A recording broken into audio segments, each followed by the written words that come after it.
I just love being uncomfortable. So putting myself in uncomfortable situations and yeah, make the best out of it. And then you come out stronger and you conquer. So I think that's gonna... I don't think about these people because it's just talking. Listen, I long time go to my God. Boxing gets pieces my life.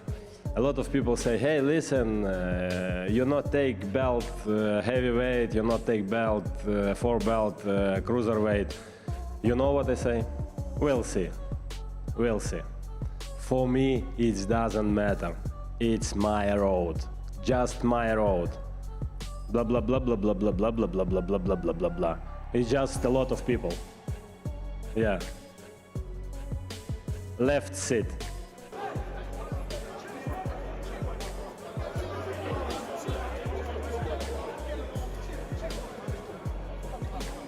Out, getting bets, and that's what they're all been trying to do, you know, because he's thinking if I can get this man angry, get this man mad, then he'll deviate from his game plan. The press conference takes a shocking turn as Rico Verhoeven aggressively confronts Oleksandr Usyk, escalating verbal tension into a near-physical altercation. Rico's hostile energy and threatening words completely shift the atmosphere, forcing Usyk to stay composed while security steps in. This moment instantly adds serious heat to an already dangerous heavyweight crossover situation. Is growing by the day, and more people are doing it to get fit, doing it just for fun, doing it to compete professionally, to make a living. Johnny Nelson breaks down how Oleksandr Usyk has already proven himself at the very top of boxing by beating elite opposition and dominating the division. The focus now shifts to business decisions rather than legacy alone, with a suggestion that big crossover fights bring financial motivation. Oleksandr, what he's done, he's wiped the floor with everybody. He's established himself at the top there. So now you look at him and you'll think financially, will he be in a better position than Tyson Fury? No, not in my opinion. Anthony Joshua? No, not in my opinion. The big money fights aren't out there for him, so he's got to do something. He's got to put himself in a position where he's got to win, because he's proved he's top draw. So in this fight here, I think it creates interest, intrigue. I'm quite sure there's a healthy pay packet at the end of it. This is now business for him. Eddie Hearn raises serious concern about the fighter's current mental and emotional state, suggesting something is clearly not right despite the physical tools still being intact. He warns that even if focus or confidence is unstable, the danger inside the ring remains. However, the bigger issue highlighted is the visible struggle outside the ring, which could heavily impact performance under pressure. But he's going to be dangerous. Like, all the attributes that he has, they still exist, regardless of his mental state. But I see a kid in pain, you know? I've got to be honest with you, like, I don't see how people around him can be looking at his behaviour and being comfortable with it. And I don't think that... Rico Verhoeven describes his controlled fighting style and emphasizes how dangerous he becomes once he lands clean shots. He speaks with confidence about transitioning from kickboxing to more boxing-based exchanges, showing excitement about using his hands more freely. The tone suggests confidence, but also raises questions about how that style will translate against elite-level boxing skill. Like, very calculated, but yeah, when I connect. Like I said, there's a lot of weight behind these punches. So yeah, of course, within the kickboxing sport, I was used to just throwing the kicks and doing my thing, but now we get the opportunity to use the hands more. So Peter is like, oh, he's like crazy excited. He's like, finally, because we've been... Eddie Hearn openly admits the tension between both sides is so high that security is required to physically separate them. This statement confirms how volatile the situation has become even before any official fight takes place. It shows that emotions are running dangerously high, and any further confrontation could easily escalate beyond control in a live environment. You honestly think if these two come together like this, well, you know what's going to happen? So what you I'm going to keep them apart by a wall of security.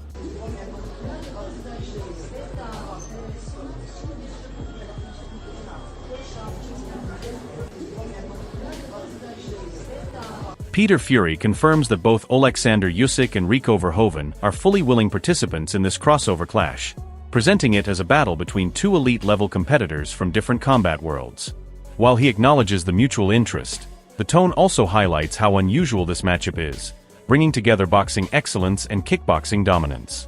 It sets the stage for a fight built more on reputation and curiosity than traditional boxing rankings or merit. Rico wanted the fight, Usyk wanted it. They said both ultimate fighting men, aren't they? So fights like this are not going to be hard to make. Rico Verhoeven openly compares Oleksandr Usyk to himself in boxing terms, showing massive respect for Usyk's dominance and consistency at the elite level. He frames the potential fight as a legacy-defining moment rather than just competition. However, this also subtly exposes the ambition behind the crossover challenge, suggesting Rico is chasing recognition in a sport where he is still unproven at the highest level. Sure. And Oleksandr Usyk is the Rico Verhoeven in boxing. Yeah. So like he's been dominating for so long and in such phenomenal fashion. So I was like, wow, if we could do this, that would be like the cherry on the cake. Oleksandr Usyk acknowledges the danger posed by Rico Verhoeven, recognizing his status as a dominant kickboxing champion with real physical strength and fighting ability. However, Usyk makes it clear that while others may see entertainment value, he is treating this as a fully serious contest. His mindset reflects elite professionalism, showing zero complacency despite the crossover nature of the event. It's big, it's real fight, it's a dangerous guy. It's a undisputed champion for kickboxing. It's a big guy, like a hard, but this is 50% show, 50% fight. But for me, it's 100% fight because I very serious in the training, my plan. Paul Smith criticizes the idea of Rico Verhoeven stepping directly into a major opportunity without building a boxing resume, pointing out the frustration from ranked contenders waiting their turn. While he acknowledges Usyk has earned some flexibility due to his legacy, he questions whether this fight should involve titles at all. The concern is about fairness in the heavyweight landscape and how crossover fights disrupt traditional boxing order. A kickboxer for a long time and not really done much in boxing at all to warrant a shot at Oleksandr Usyk when there's a queue so big. And Indeed. You know what I mean? And that's the most important thing. The people who are sitting waiting for their shot in line are going to be fuming over this. Some would say, to counter their argument, Usyk's probably earned the right to have an easier one after. Egil's Klimas provides an update on Oleksandr Usyk's preparation, confirming the training camp is entering its final stage and everything is on track physically and mentally. The focus remains calm and structured with travel plans already in motion for the next phase. It shows Usyk's disciplined approach, highlighting how seriously he treats every opponent regardless of background or crossover hype. Very well. His preparation is already coming down in the very end, and soon as going to be back home in a week or so. Yeah, about in a week, maybe 10 days. We're going to Australia. He kind of looks kind of bumped up, but he looks in a very good shape. I saw his sparrings. I'm not going to talk about the sparrings, but I saw what's happening in the sparrings. And Liam Goff delivers a strong criticism of the entire situation, calling the matchup a gimmick and questioning how it has reached world title level status. The argument focuses on Rico Verhoeven's limited boxing background and suggests he has not earned the right to challenge for such a prestigious position. This reflects growing frustration within boxing circles about crossover fights bypassing traditional contenders who have worked through rankings and eliminators. This is a joke. This is nothing but a gimmick fight, and it's even more shameless considering the fact, one, it's on pay-per-view, and two, it's for the WBC Heavyweight Championship of the world. Does Rico Verhoeven, with his one win over a decade ago against the guy who was 0-5, deserve a world title shot? Answers on a postcard. Can you play the recorder? No. That's the answer. This is shocking. Shocking stuff from Oleksandr Usyk. This is Oleksandr Usyk picking money over legacy.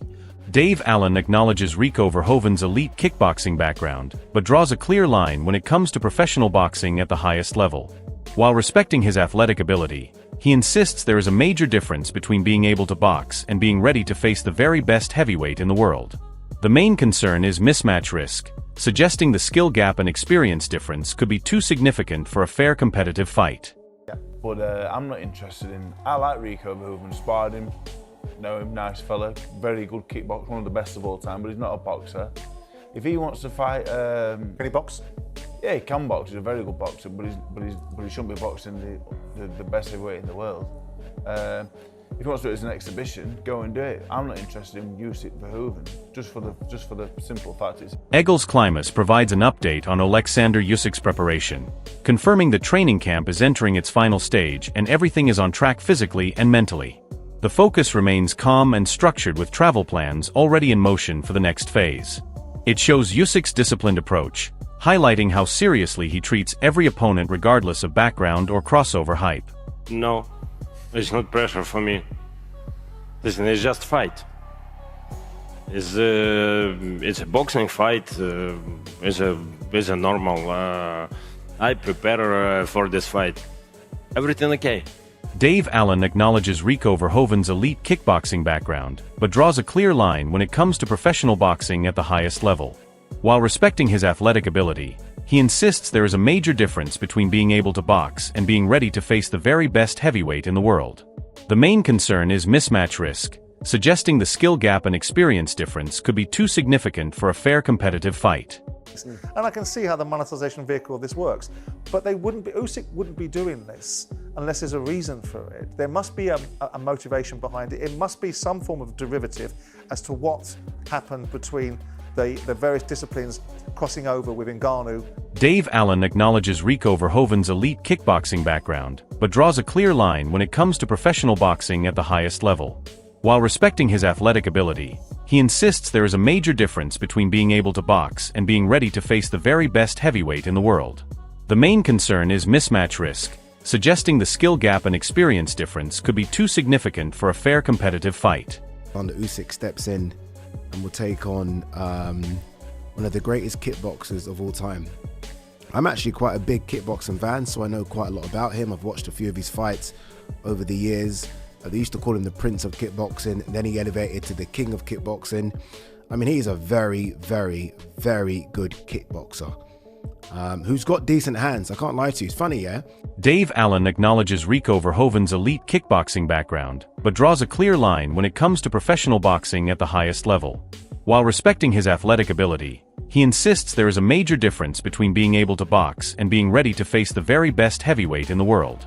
The main concern is mismatch risk, suggesting the skill gap and experience difference could be too significant for a fair competitive fight.